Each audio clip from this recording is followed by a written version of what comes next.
আল্লাহুম্মা আমিন।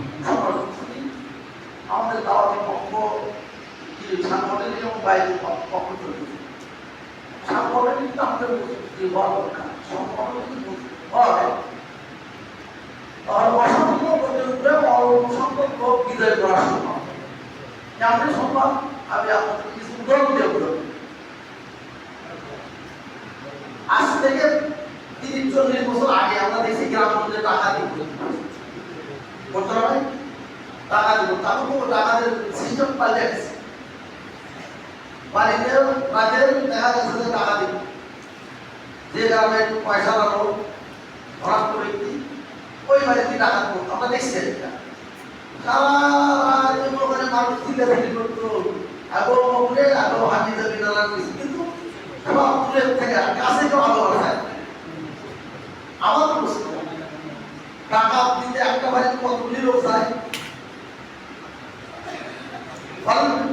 10-15 জন বা 20 জন, তারপর 20 জন এর বেশি যায়। কিন্তু যে গ্রামে টাকা দেয় ওই গ্রামের লোকের বসবাস কত লোকের?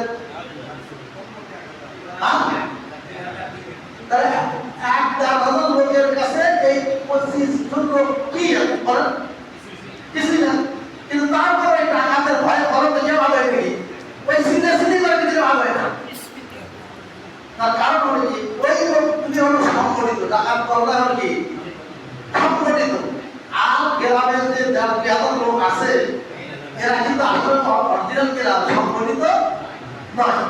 যার কারণে ওই টাকা অল্প হলেও সংগঠিত হওয়ার কারণে ওরা কিন্তু ওদের কাছে এই যে আমরা লোক ছিল। ঠিক আজকে বাংলাদেশে আমাদের দেখতেছি আমাদের এই মুহূর্তে সবচেয়ে বেশি প্রয়োজন সংগঠন দক্ষতা, জনগণের ব্যবস্থাপনা আমাদের হয়ে গেছে বাংলাদেশে।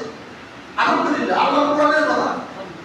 কোন মানুষ যদি কোন দেশের একদল লোক যোগ্য যারা দেশ পরিচালনা করার যোগ্য লোক যদি কোরআনের ধাঁচে তৈরি হতে পারে, ইসলামের ধাঁচে তৈরি হতে পারে, আল্লাহ তাআলা কোরআনে ওয়াদা করেছেন ওই জাতির সেন্টিমেন্ট কোরআনমুখী করার দায়িত্ব আল্লাহ তাআলা নিজে হাতে নেন। সুবহানাল্লাহ। তার আমাদের দায়িত্ব হলো এই দেশ পরিচালনা করার একদল যোগ্য লোক তৈরি করা। আমি তৈরি সংগঠন চালাই তৈরি করা সম্ভব ভাই? বলেন কি সম্ভব?